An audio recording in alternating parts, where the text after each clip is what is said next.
Depuis l'adoption de la loi qui permet d'exécuter tout citoyen palestinien qui est actuellement emprisonné en Israël, Palestine occupée, on leur tire des balles dans la tête. Et après, on n'hésite pas à uriner sur les corps. C'est ce qu'ils sont en train de faire, c'est totalement dégoûtant.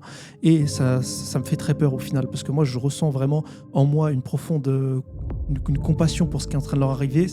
C'est grave, ce qui leur arrive, c'est grave. Je ne souhaiterais ça à aucun humain, en fait. Sauf peut-être à eux, enfin, au final. Ce qu'ils font, c'est horrible. Enfin, franchement, il faudrait leur faire la même pour qu'ils comprennent, en fait, ces gens-là. C'est horrible. Enfin, moi, ce qui est en train de se passer, ça me fait très peur. J'ose même plus regarder les images parce que quand je vois ça, en fait, ça me blesse profondément. Je peux pas vous dire que je suis pas insensible à ce qui se passe, mais ça me fait très peur. Il y a une vidéo réelle où on voit un soldat, enfin, du coup, une soldate, donc c'est une femme qui dit à un citoyen palestinien: tu peux partir, t'inquiète pas, tu peux partir. Là, il y a un barrage, donc passe pas par ici, etc. Il part avec un sac à dos, il a rien de dangereux sur lui, ils l'ont fouillé, il est en train de partir et il lui tire dessus. Elle rigole et elle s'en va. C'est comme ça qu'elle se termine cette vidéo-là. Donc les Palestiniens sont traités comme des animaux, on leur pisse dessus, on les enferme dans une pièce sans manger, sans les considérer, sans les traiter comme des humains, on les traite comme des animaux. Et c'est par ce biais-là que sont définis les goïs dans le sionisme. Hein. Le sionisme, dans l'interprétation des textes, ils sont considérés comme des animaux. Et on le voit, comment ils les traitent en prison, comment ils les traitent au quotidien. Hein.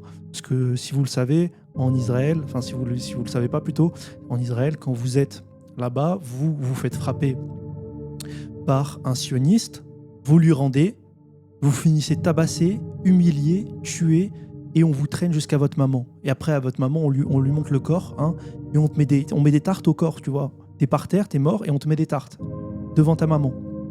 Et après, on te fait des choses bizarres devant elle, et on lui demande d'ouvrir les yeux. C'est ce qui se passe là-bas. Il y a des vidéos, il y a tellement de preuves. Je vous invite à aller sur Twitter, il y a tellement de preuves. J'ai même pas besoin de tout vous montrer, parce que ma chaîne va sauter sinon. Il y a tellement de preuves, c'est même plus à démontrer. Je vous le dis, vous savez, toutes les personnes qui soutiennent ces gens-là, on a Meilleur Habib, etc. Ces gens-là vont être punis très sévèrement, je vous le dis. Dans quelques années, il y aura un très grand procès qui va se dérouler, et ces gens-là seront tous jugés. Télévision, Cyril Hanouna, tous ces gens-là dégueulasses qui soutiennent inconditionnellement leur régime. C'est un régime, j'en ai rien à foutre, c'est un régime. Un régime dégueulasse, belliqueux, totalement fou, nihiliste, ils sont malades, et faut les stopper le plus vite possible.